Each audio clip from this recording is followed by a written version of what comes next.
who is responsible when algorithms cause harm to individuals. Let's think about the case of the prototypical example of bias-based decision-making. Who is responsible for these discriminatory outcomes? Is it the judges that work alongside these algorithms? Is it the developers that train the system? Is it the local government that decided to deploy the system in such a high-risk scenario? Or maybe is it the algorithm itself? The issue here is that no entity has total control over the algorithm or understand how it works completely, creating a responsibility gap, which makes it hard to determine who is responsible when things go wrong. This responsibility gap also applies to questions of legal responsibility, since it challenges control and foreseeability, which are important components of legal decisions. Many scholars have proposed ways to bridge this liability gap. Some argue that we must use a strict liability framework, which would hold actors responsible even in the absence of intentionality or fault. Others try to ground the responsibility of developers and users based on vicarious liability, which would view developers and users as the superiors or supervisors of machines. Another approach could be revising product liability law, which would shift responsibility to developers for developing safe products.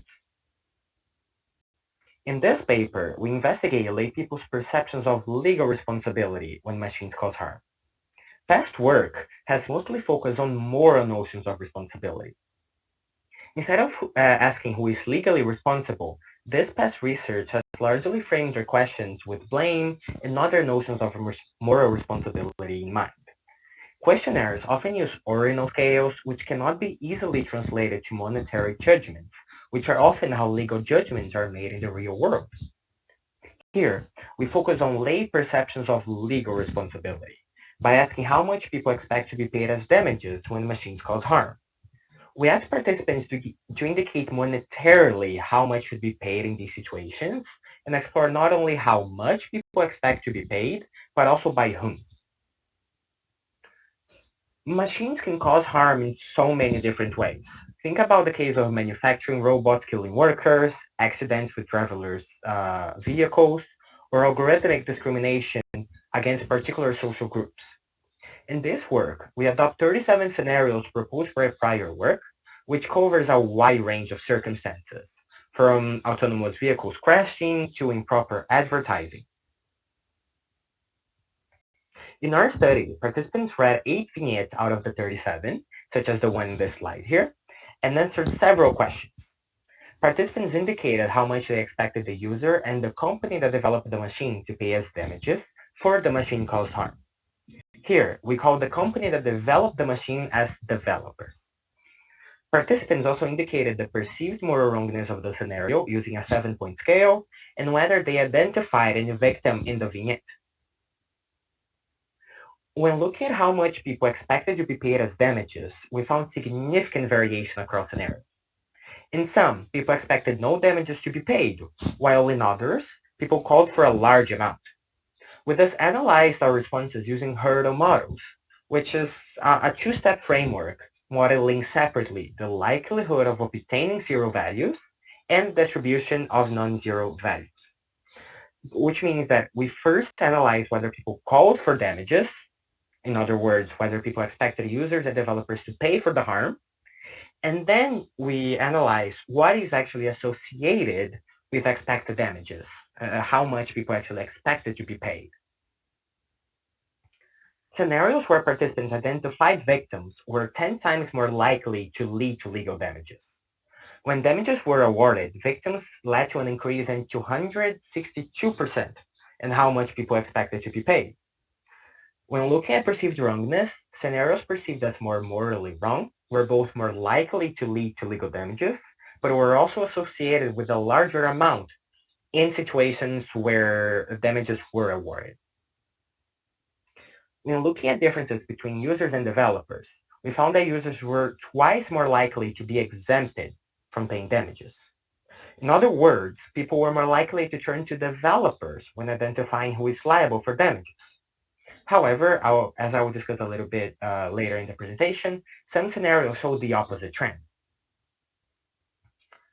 When we look at the scenarios where participants called for damages, we found that developers were expected to pay 61% more than users. We did not find significant differences between scenarios, which indicates that although the decision of who is held liable may change depending on the scenario, developers are on average expected to pay a larger amount when damages are awarded. So given these our results, let me move to the implications of our findings. First, we found that scenarios with victims and scenarios perceived as more morally wrong called for a larger amount of legal damages. This is consistent with the possibility of stipulating both compensatory and punitive damages. Compensatory damages are those stipulated to compensate those that were harmed, in other words, victims. Punitive damages, on the other hand, are awarded for particularly egregious violations, which we operationalize here as moral wrongness, having the objective of punishing wrongdoers instead of compensating victims.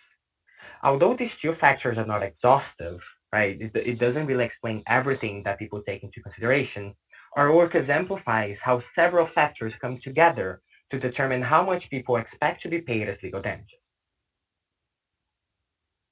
Our findings also indicate that people are more likely to turn to developers when identifying who is liable for damages. When damages were awarded, people also expected developers to pay a larger amount. Our work seems at first in contradiction to prior research investigating perceptions of moral responsibility. This past research suggests that developers and users are blamed similarly when things go wrong. However, in this study, we focus on legal notions of responsibility and ask participants to indicate responsibility using monetary awards. What our results indicate is that even though developers may not be the most blameworthy agent, people expect them to be held liable to a higher extent, potentially because they may be in the best position to compensate those harmed, basically in the best position to pay damages.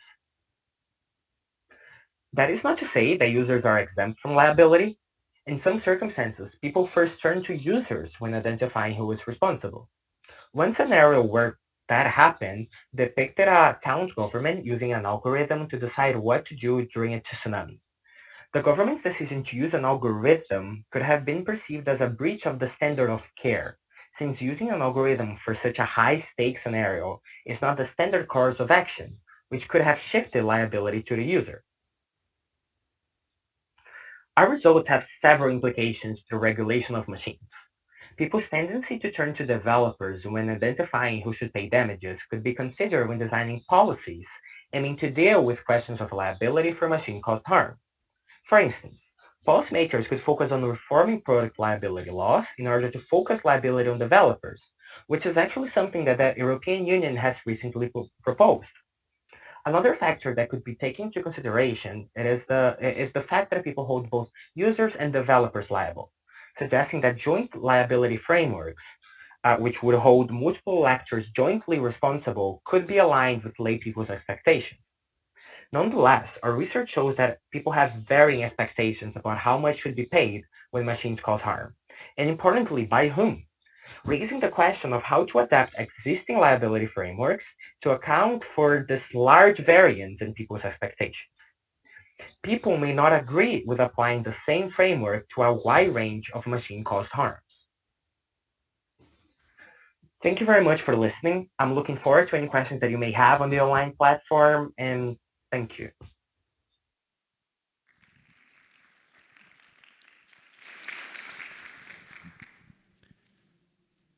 Okay, thanks. That was cool. Next up, we have Jacob Metcalf, who will be presenting. Thank you. Yeah, please.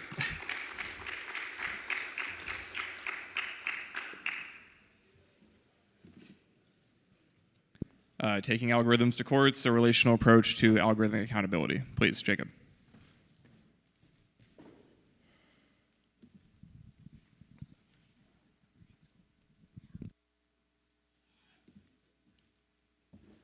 Hi. I'm presenting on behalf of my co-authors, Emmanuel Moss, Ranjit Singh, Emnet Tafese, and Elizabeth Ann Watkins, some of whom I think are in the room with us today. Our paper explores a puzzle at the current moment of algorithmic accountability.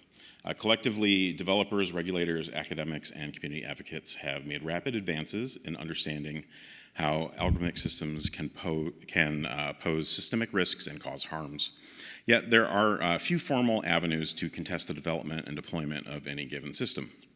The first law requiring fairness audits of machine learning models used in hiring goes into effect next month in New York City.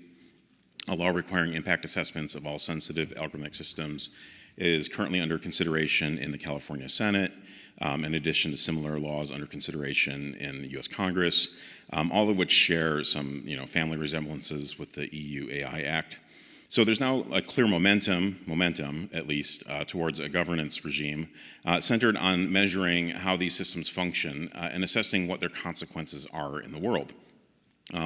Yet there's a critical component of the accountability ecosystem that we think really remains underexamined, and that's contestation, or the right of the public to assert its interests over the design and/or deployment of these algorithmic systems. In particular, we are at a moment where the algorithmic accountability regime, or lack thereof, has created a system of incentivized ignorance that makes it nearly impossible for publics to contest potentially harmful systems. By incentivized ignorance, we mean that the regulatory and economic incentives currently align such that it is often better for a developer or deployer to not know if their system might cause harm in order to avoid liability or bad publicity. However, without any obligations to transparently assess the consequences of algorithmic systems, there is a certainty that the public has little chance to democratically assert any values or agency over the design of the systems that impact their lives. Importantly, we are drawing on a concept of the public from the philosopher John Dewey, who points out that there are occasions where an otherwise amorphous and unarticulated public organizes itself to express its interests in the face of problems that affect them. There are many possible publics that are brought together relationally and temporarily. A familiar example from algorithmic accountability space of how publics can coalesce is the Atlantic Plaza Towers Tenants Association from Brooklyn, who joined together to fight against the installation of facial recognition security and entrance control systems in their buildings. This was not a group of people that had prior established interests in AI governance, but were instead forced by circumstance to coalesce around the articulation of their agency in contesting how a technological system would shape their daily lives.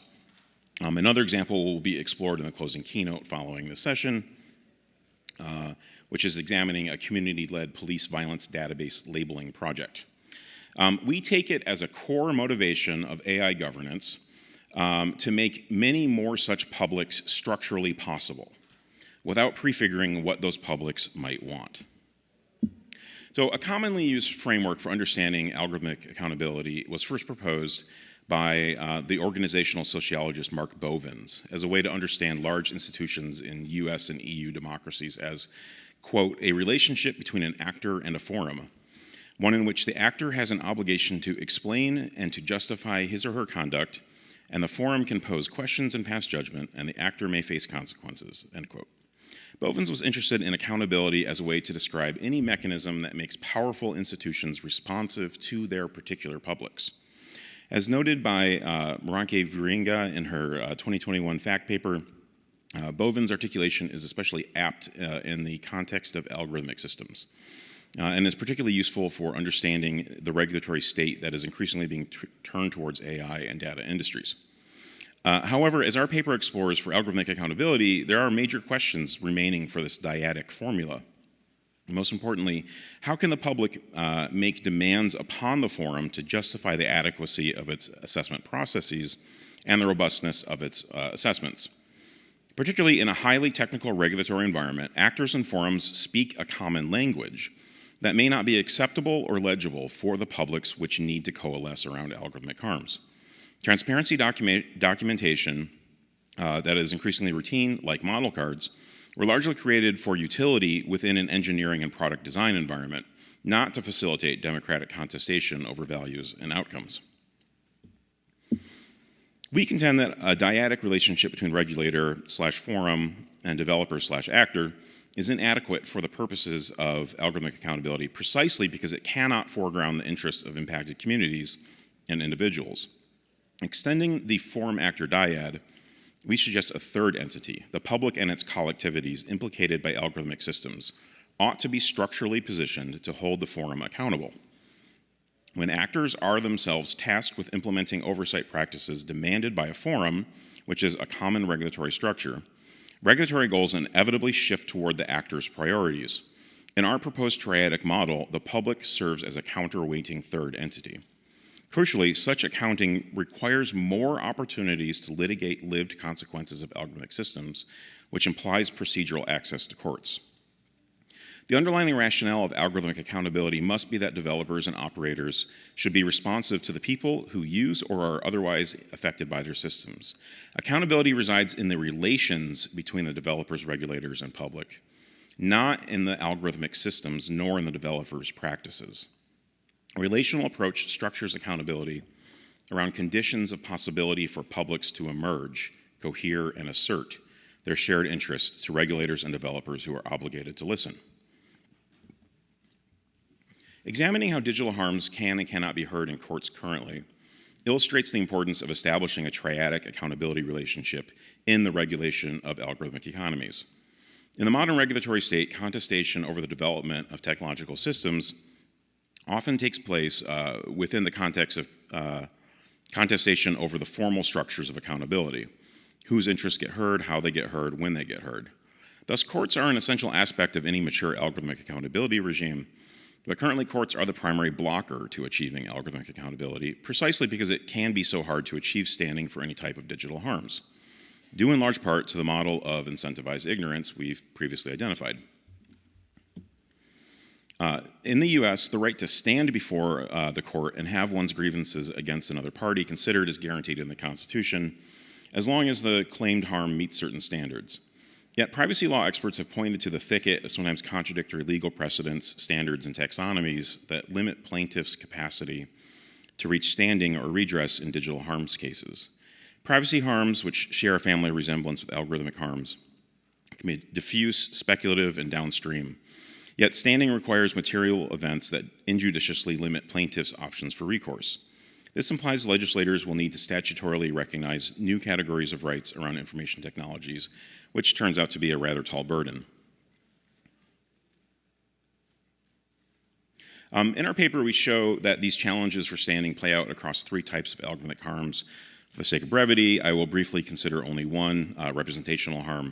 In the case of Newman v. Google, Black content creators associated with the Black Lives Matter movement sued YouTube for flagging their content as inappropriate and placing them under so-called restricted mode, which blocked minors from viewing their videos and removed the possibility of monetization. The plaintiffs claimed that YouTube's flagging of their content constituted harm on the grounds of racial discrimination and false advertising. Similarly, in Davino v. Google, a group of LGBTQ+ content creators raised similar concerns. In dismissing these cases before any jury trial, the courts ruled that it could not consider these cases largely due to the plaintiff's inability to provide the necessary types of evidence to achieve standing. These cases highlighted the fact that regardless of the merits of any case, the current state of incentivized ignorance made it nearly impossible for publics to cohere around formal accountability for algorithmic harms. The central task of governing algorithmic systems in the public interest is therefore determining what type of algorithmic transparency regimes would provide publics with the requisite knowledge to contest the harms they experience and identify. Efforts to cohere publics around algorithmic systems have drawn on regulation and case law for environmental harms, public nuisance, regulation of food, drugs, cosmetics, and such as suitable precedents. This diversity of analogous governance regimes is held together by the common feature of grappling with uncertainty around establishing cause and consequence.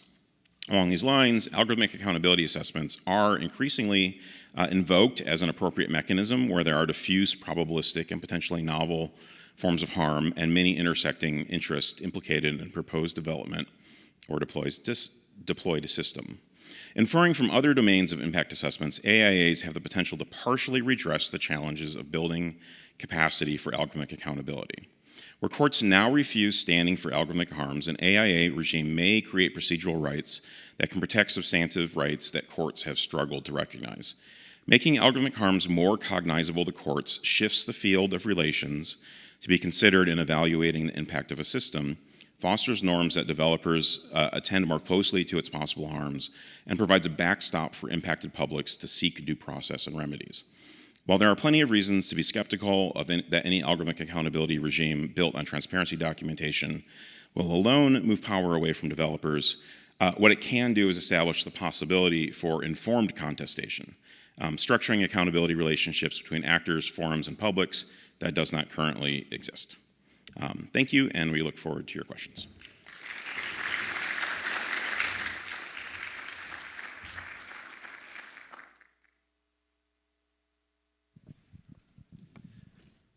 Thanks, Jacob.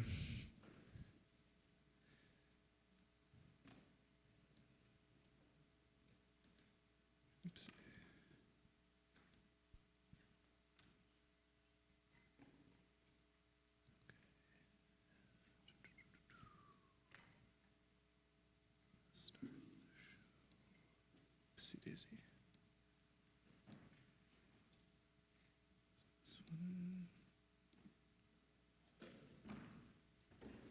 Help me find where the slides start here. Okay. Our third paper, Ghosting the Machine, Judicial Resistance to a Risk Assessment Instrument, will be presented by Dr. Preuss. So please take it away. Thank you. Okay, my name is Dasha. I just defended my PhD at the University of Pittsburgh, and I'm really excited to tell you a little bit about my qualitative research on risk assessment tools. So in July 2020, the Pennsylvania Sentencing Commission adopted a new risk assessment tool that was to be used at sentencing time. And the way the tool works is it estimates an individual's risk of reconviction within 3 years based on various demographic features, including age, gender, prior convictions, current conviction offense type, and prior juvenile record.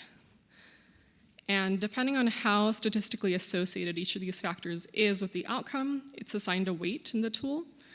So for instance, young age is highly correlated with reconviction. So if you're under the age of 21, you get 5 points on this tool.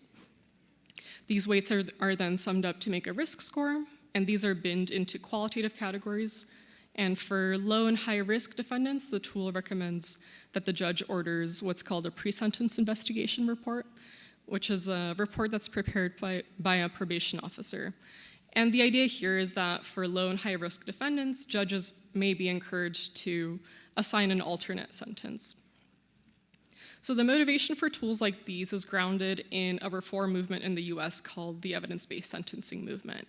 And the idea here is that if judges can identify quote-unquote dangerous individuals and incarcerate those people while releasing people that pose no risk to society, this could be one way of getting at the issue of the crisis of mass incarceration. Now, of course, in the fact world, these types of tools have become notorious for being racially biased. And we saw these types of concerns arise in the Pennsylvania tool as well. So the tool had a lot of public resistance from groups like the ACLU, who called the tool racist, as well as local justice organizations like the Coalition to Abolish Death by Incarceration, who argued that the tool would perpetuate the racial biases and stigmas in our criminal legal system.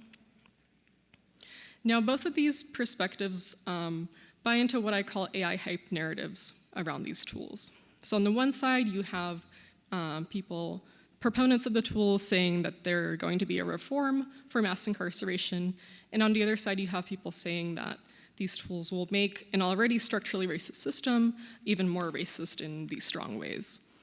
And both of these perspectives tend to assume that human judgment is going to effectively be automated by the use of these tools. But that's really not what we see in practice. So there's not a ton of empirical research on these tools yet, but what research exists suggests that judges actually differ widely in how they adhere to these tools, and they follow them differently for different types of defendants. So in light of this research, I was really wondering how judges in Pennsylvania were using and interpreting the recommendations of this instrument. So what I did is I spoke to judges in different counties throughout the state of Pennsylvania, and I also interviewed probation officers and members of the Pennsylvania Sentencing Commission who developed the instrument. I also collaborated with a grassroots organization called the Coalition to Abolish Death by Incarceration, which is composed of formerly incarcerated individuals and their families. This is a photo I took at one of their rallies last year. And the idea here was really to prioritize the interests and knowledge of communities that are impacted by incarceration. So what I found was that across all the counties that I surveyed, judges overwhelmingly ignore this tool. But there was a wide range of reasons for why they resisted it. And I think this is the part of the study that's probably most interesting for fact folks, because a lot of existing research on algorithm aversion tends to focus on individualistic explanations that center around individuals' distrust of technology or fears of automation or surveillance. But those types of reasons only played a minor role in this case. And I also saw that there were some potential unexpected consequences of the tool's adoption. So the most common reason that judges didn't use the tool was simply that they didn't find it helpful. So judges disparaged the tool as useless, worthless, boring, a waste of time, a non-thing, and simply not helpful.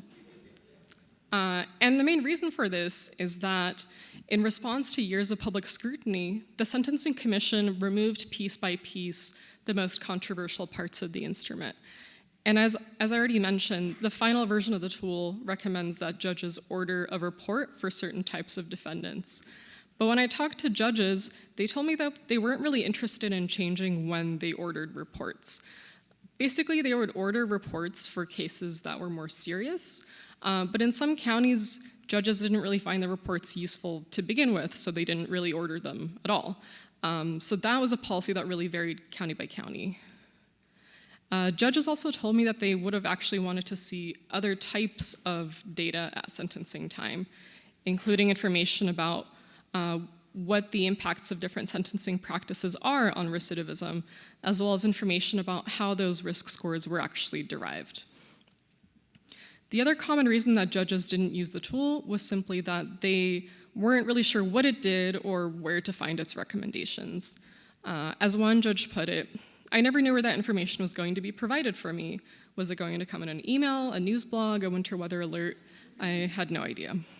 So just for reference, this is the actual form where the recommendation appears. So where it says NA is where it will either say NA or additional information. This is a form that one of the judges called the world's least user-friendly form. Judges also never received any training about how to use the tool. And when I spoke to the commission about this, they told me that it was because their information campaign had overlapped with the start of the pandemic. But I really saw systemic problems with how information is disseminated to judges. So just as one example, one judge that I was interviewing in person told me that they were actually attending a virtual training session during our interview. I didn't think this was gonna get so many laughs, but okay, great. Okay, so in addition to the reasons I've already mentioned, there were other complementary concerns that judges had about these tools, but they usually came up later in the interview. They were kind of secondary worries. And these included worries about the tool ignoring a defendant's humanity, worries about racial bias, and worries that the tool was worse than the discretion of judges. As one judge put it, I was elected to be a judge, not a robot. But these types of points were usually expressed alongside an otherwise pro-data mentality. So as I mentioned, judges actually did want more data at sentencing time. They just didn't want the type of information that was provided to them by this tool. And finally, judges were concerned about potential unexpected downstream consequences of this tool. So in particular, there was a worry that judges could still infer risk levels from this tool even though it didn't actually give them risk information directly. People know it's called the risk tool. If it's additional information, there may be some concern about how dangerous the defendant is. And empirical research from other states suggests that judges are more likely to incarcerate individuals longer if they get any kind of risk information. There is also a concern that low-risk defendants could be detained longer because of how long it takes to actually order a report. One judge said, I'm not letting the defendant sit 8 more weeks in jail just because some computer programs told me to. And probation officers were also worried that the tool would slow down this already really slow and backlogged sentencing process. Okay, so we started with these AI hype narratives about risk assessment tools disrupting sentencing. But what I saw in practice was really that this reform didn't do anything at all. All it did was it added another layer to this already sluggish bureaucratic system. And a preliminary assessment from within the commission also supports my findings. So the upshot for the FACT community, I think, mostly revolves around how we're thinking about algorithm aversion. So as I mentioned, judges resisted the tool, but not for the types of individualistic explanations we usually see that revolve around distrust or fear. 3 organizational factors were really what explained the tool not being used. These were different county-level norms about reports, changes made to the tool in response to public and internal resistance, as well as problems with how information was disseminated to judges. So if we're better able to consider these types of organizational factors in real-world systems, we're going to be better able to understand algorithm aversion in the wild. And finally, really briefly, my research, I think, supports a growing empirical argument against the use of risk assessment tools. So in practice, these algorithmic reforms really don't have significant impacts on sentencing. This is research that's corroborated from other states as well. It's not just my own finding. They're resource intensive to develop and implement. So this tool was developed for 10 years, and it was developed with taxpayer money. And in practice, they're rubber stamp reforms for mass incarceration. So these allow the legislatures to say that some measure has been taken to address this problem, when in practice, these algorithms don't really do anything. By contrast, low-tech liberatory changes like ending cash bail or releasing elderly populations from prison don't cost anything, and they immediately reduce prison populations. Okay, thank you very much, and you can find me here.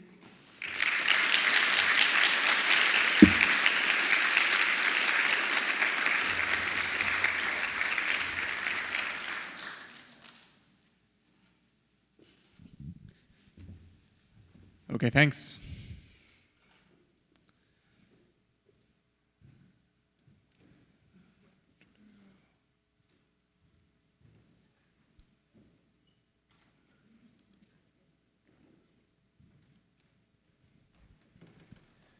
And our next paper, Trustworthy AI and the Logics of Intersectional Resistance. So please.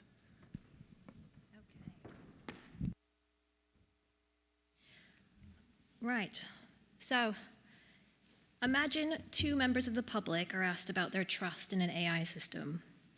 This system meets all the guidelines for trustworthy AI. It's accurate, robust, transparent, accountable, fair, etc. Person A says that they... Okay, go ahead. Sorry about that. Person A says that they trust the AI. Person B says that they don't. Person B's distrust would appear to be an incorrect belief. They've misunderstood how trustworthy the AI really is. But perhaps we're missing the larger point. Perhaps we've misunderstood what makes AI legitimately trustworthy and what makes someone trust or distrust it. So in this paper, we argue for widening the aperture on trustworthy AI to be able to account for complex entanglements with inequitable systems and structures. We propose that those benefiting from these inequitable structures may be predisposed toward trusting AI, whereas those who are systematically disadvantaged may be justifiably predisposed toward distrusting AI. And further, that notions of what makes AI trustworthy have been constructed in alignment with the predispositions of those who are already motivated to trust it. So the first part of the paper focuses on how socially applied AI systems contribute to the systematic processes of structural violence that marginalize certain individuals. And we argue that they do so by constructing a digital underclass that not only mirrors the non-digital underclass, but also sweeps more and more people into it. We draw heavily on the work of sociologist Herbert Gans, who was interested in the popular rhetoric of undeservingness. He explained the rhetoric of undeservingness is a social tool that maintains the existing social order. It conceives of people at the bottom of the social hierarchy as lazy and generally untrustworthy, and therefore deserving of their place at the bottom. In other words, these aren't inequities which need remedying, these are understandable and merited inequalities. So we show how this narrative of undeservingness is being both reproduced and amplified by AI. For example, in making recommendations about the appropriate distribution of resources and opportunities across a population, AI transforms these broad attributions into statistically objective determinations of an individual's deservingness, leading to seemingly justified denial of inequitable treatment. So those marginalized in this way experience the negative functions of being classified as belonging to this digital underclass. But there's a flip side to this, the positive functions. We explore how privileged individuals and institutions, most especially, benefit from the construction of a digital underclass and how this informs their inclination to trust AI. In part because it stops them from recognizing the negatives that would promote distrust. For example, AI that appears to more effectively identify individuals who violate laws and social norms serves the positive function of reassuring the privileged that the systems which are monitoring, monetizing, and penalizing others are contributing to a safer and generally better society, with only occasional tweaks by good faith specialists needed to keep the AI's trust metrics within the acceptable range. And if AI is operating within this acceptable range, implicitly we don't need to grapple with messy questions such as for whom AI is making society safer, better, and more profitable. So whether a person experiences the positive or negative functions of AI is linked to their intersectional position within the social structure. And multiply marginalized individuals are both most likely to experience negative functions and be attuned to their potential by virtue of their prior negative experiences of inequitable structures. Whereas comparatively privileged individuals are more likely to experience and be attuned to positive functions.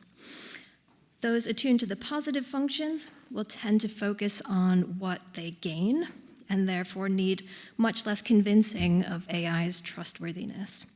Whereas those attuned to the negative functions will view themselves as having a lot to lose in trusting AI and are more likely to begin from a position of distrust.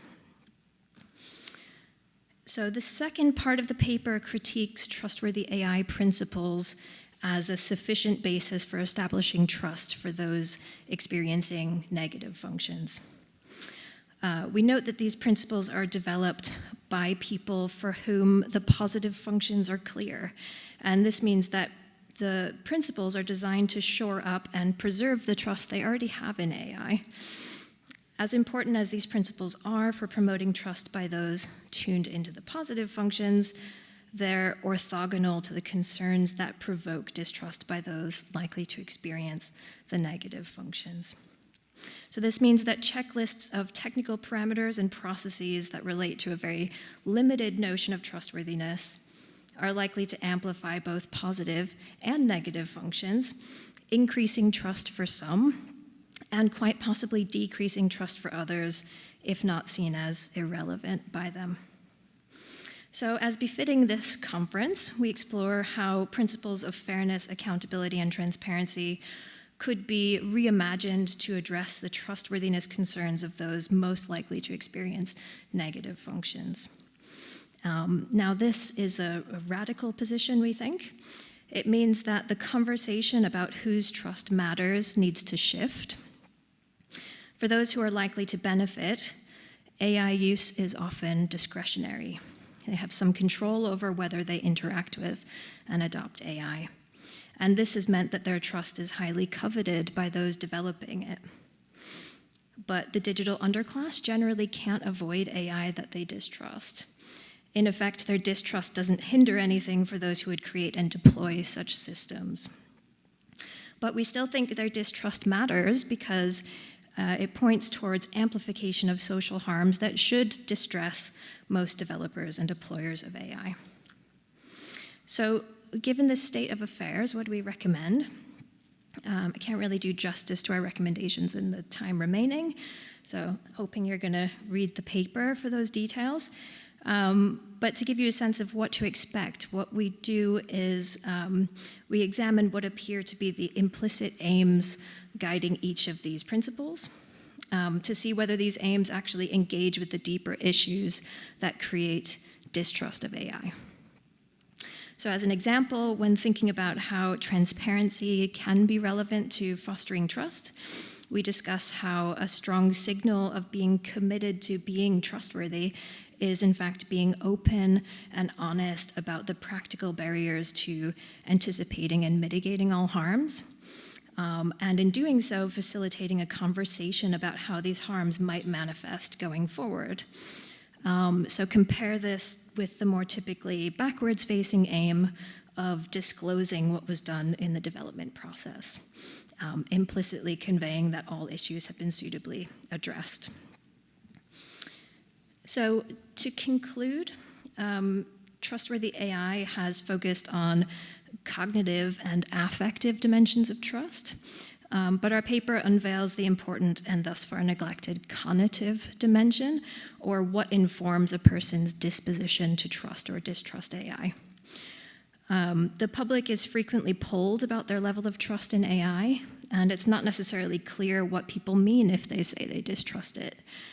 But even the brief reflection we're able to provide in the paper reveals that distrust by marginalized individuals could be, and quite likely is, entirely logical.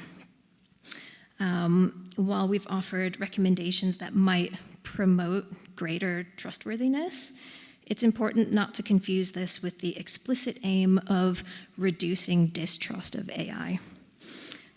Distrust is a form of resistance, and it can be harnessed to shed light on injustices and discover paths to their dismantling.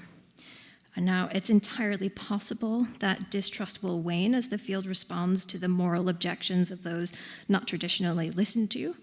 And then again, distrust may not actually diminish, but instead change in quality or evolve in ways that reflect a changing landscape of social justice concerns.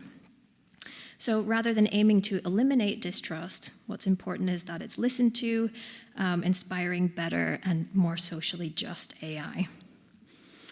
So I'm Bran Knowles, and on behalf of myself and my co-authors, I welcome any questions or comments. Thank you very much for listening.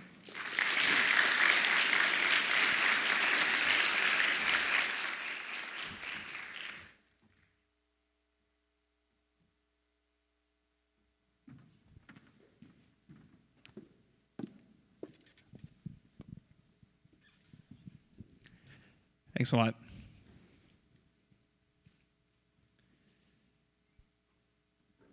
Okay, now we're at the last paper, Power and Resistance in the Twitter Bias Discourse, which Paola will be presenting.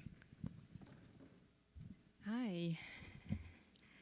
Yeah, last session, last paper. I'm Paola, and I will present the paper titled Power and Resistance in the Twitter Bias Discourse.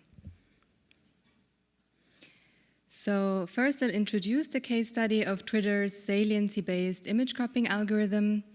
Then I will lay out my theoretical perspective, and then I'll tell you a story in 3 acts: power, resistance, and stabilization.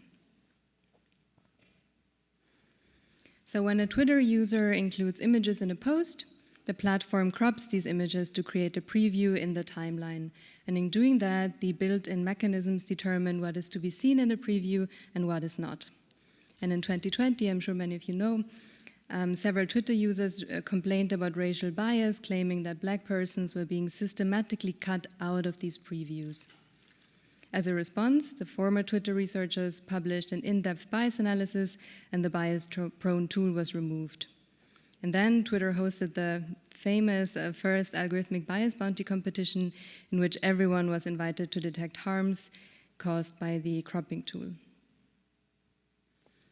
And this case study, I believe, is a fascinating case study for exploring the push and pull dynamics of power relations between, firstly, algorithmic knowledge production in the cropping tool, then secondly, the bias discourse as a vehicle for resistance against this algorithmic knowledge, and thirdly, corporate responses as stabilization measures towards the resistance. So in order to account for this three-part narrative of this case study, I examine the following three questions.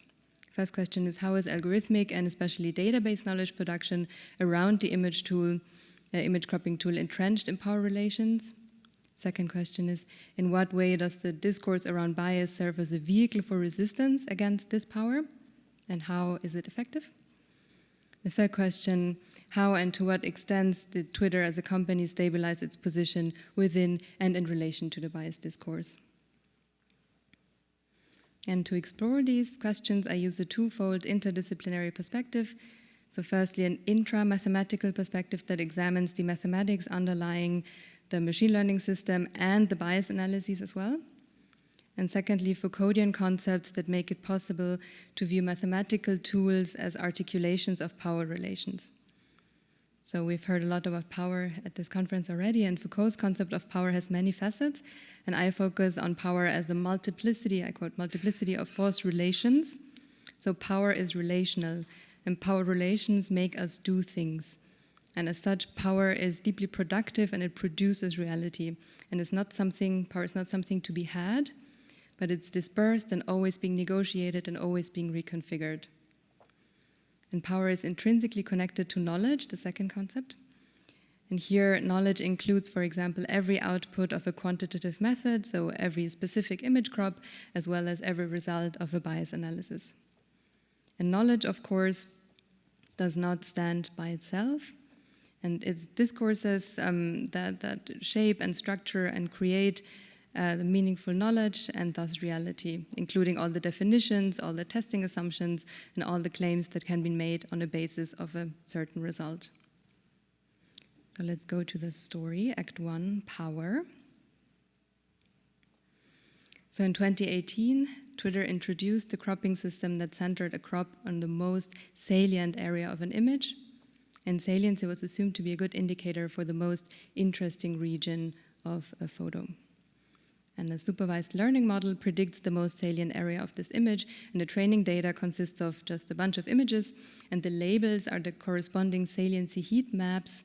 And these heat maps are obtained by measuring eye movements, so eye tracking of observers who look at these images.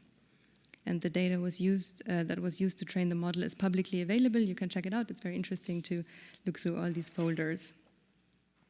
So that's the technical side. And looking at this through a Foucauldian lens, so starting at the top left, power relations shape societal viewing patterns, and the individual act of eye tracking participants that are looking at pictures are capillary bodily acts in Foucauldian terms.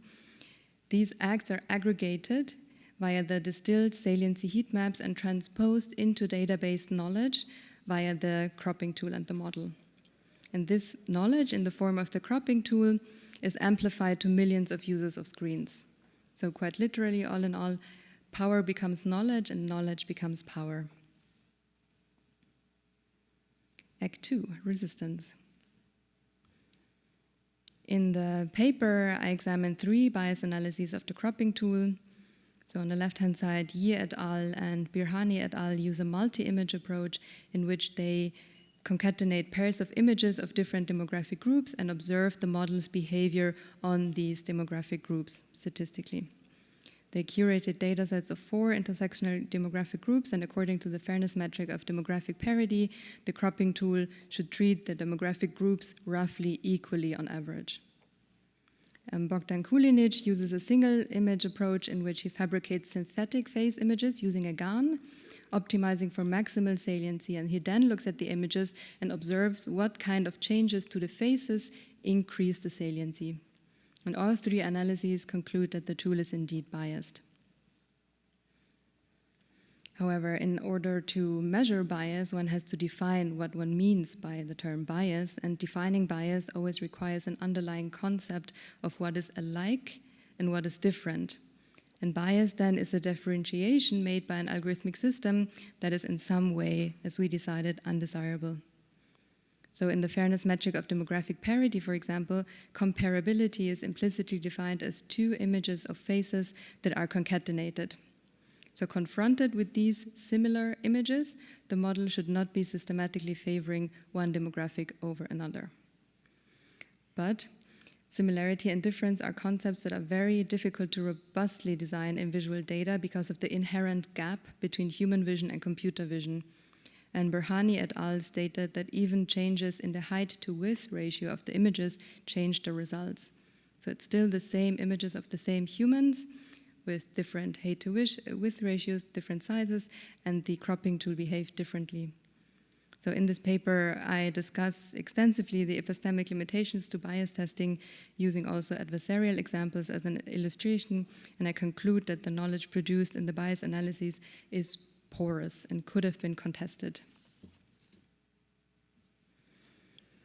But research and studies on bias, reports by NGOs, works of popular science, the fact community, etc., we all form a discourse of knowledge practices that stabilize the epistemic limitations to bias testing. And in this case study, individual Twitter users, bias testing studies, commenters, retweeters, news articles, etc., formed in Foucauldian terms a swarm of points of resistance against the power exercised by the image cropping tool. And this bias discourse was very effective, and the cropping tool was removed. We'll come to Act 3, stabilization. So in July 2021, in a quite novel way of reacting to criticism, Twitter adapted the bug bounty format, common in IT security, and launched an algorithmic bias bounty challenge, a competition in which everyone was invited to find biases and harms in the context of the cropping tool.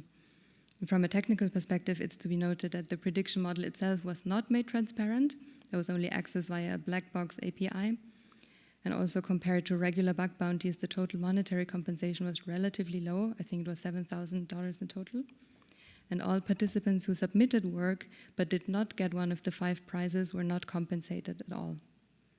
So Twitter, as a big tech company, created a constellation in which the company was able to benefit from unpaid labor, and in this sense, quite literally, power produced and summoned knowledge. And the bias bounty functioned as a mean of stabilization for Twitter's former self-representation as an ethical and transparent tech company, and this has obviously drastically changed since the beginning of the Elon Musk era, when Twitter's AI ethics team was disassembled and the company has become completely unrecognizable. But at the time, the strategy was effective, and Twitter found a comfortable place within and in relation to the bias discourse. As for some limitations and remarks, the choice of material obviously brings with it certain limitations, so having to rely on public statements and blog posts by Twitter brings with it a lack of intra-organizational perspective that does not see power struggles within the company. So especially considering recent developments, one has to assume that Twitter as a company has never been one homogeneous actor. So, but all in all, this paper examines the push and pull dynamics of power relations surrounding the production of knowledge and machine learning system, as well as in bias analyses. So it turns out that the bias discourse can be effective as a vehicle for resistance against algorithmic power and as a vehicle for counter-resistance. And all details can be found in the paper. Thanks so much for your attention.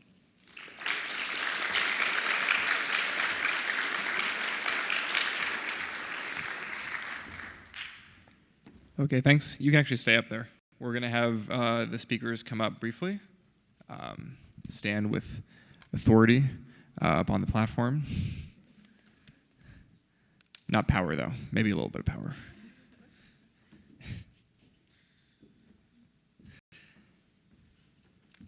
And yeah, we have time for a few questions.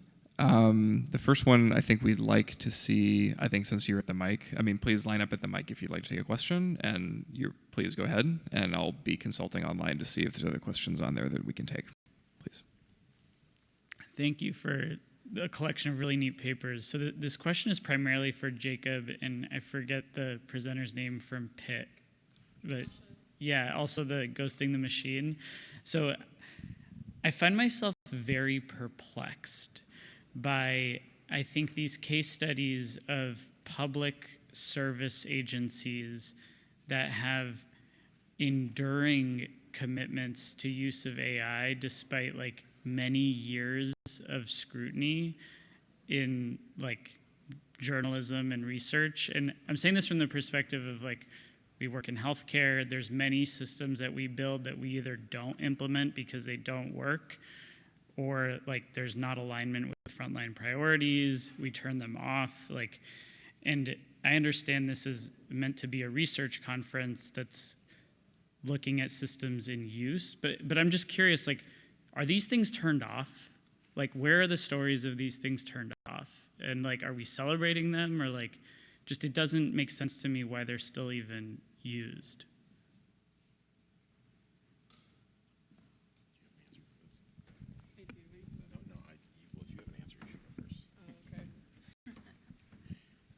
Like, it's just eroding trust. I just don't get it. Like, there's no monetary gain at this point. Like, Yeah, it was really striking to me kind of how there was no interest from anyone in the tool, like by the time it was supposed to be deployed. Like the people developing it didn't want it, the people it was supposed to benefit didn't want it, you know.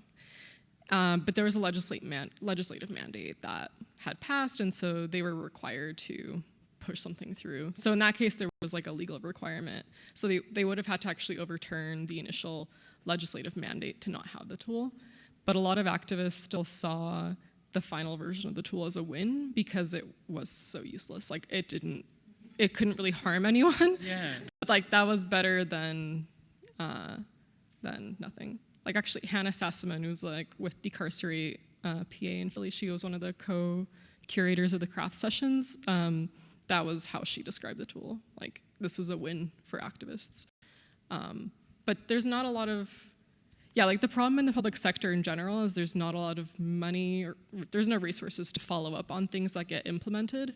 It's like they get called evidence-based because data goes into developing them, but then there's really no follow-up studies to see what impacts they actually have, which would never fly in healthcare, right?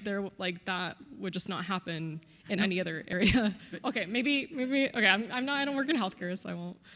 But I mean, do you literally know of a case where like a local justice department turned it off and like celebrated turning off one of these things? No, I'm not familiar with a case like that. Like, read my paper from FACT last year. But Upal Ehsan is the lead author. It's called The Algorithmic Imprint.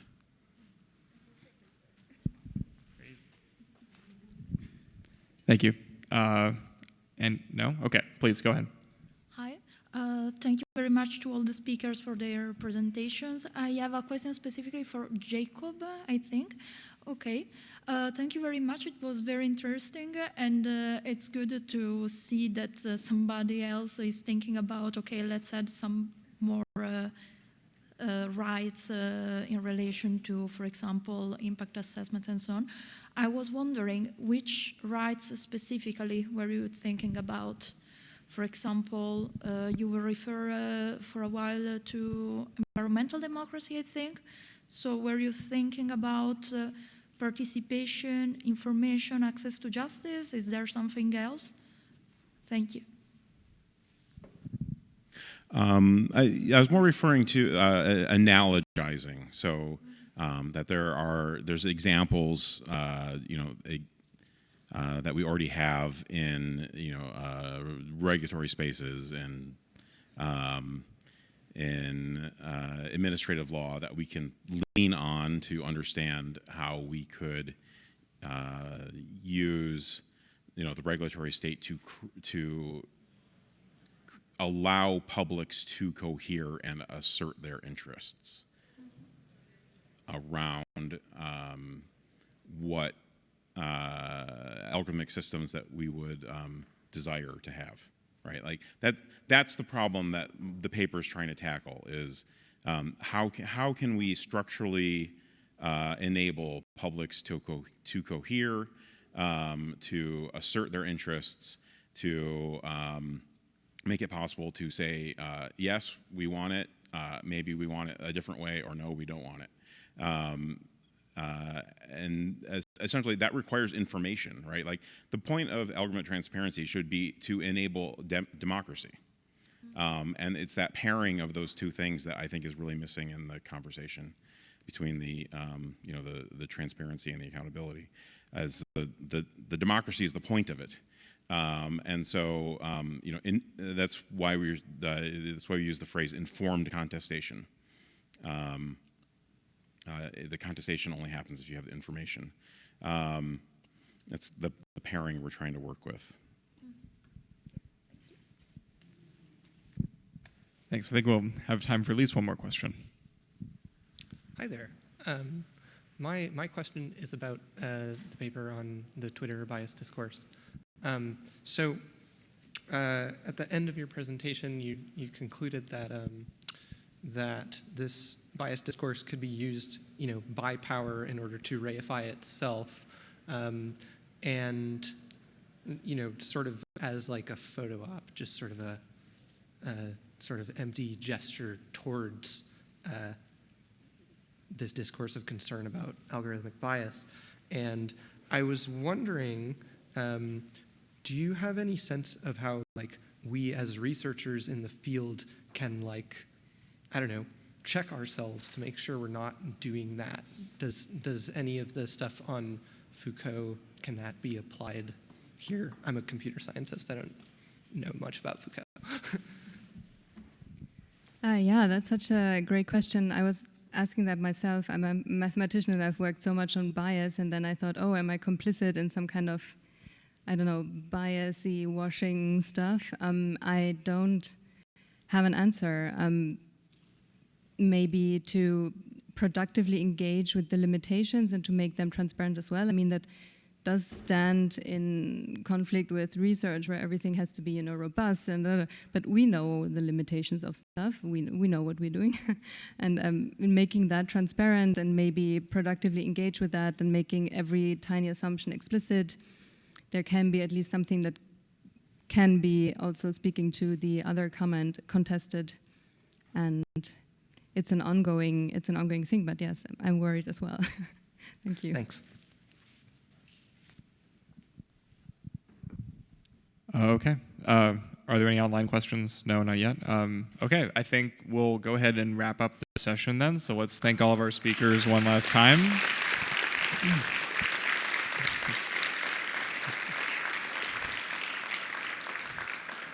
Thanks for attending, everybody. Read John Dewey and Foucault.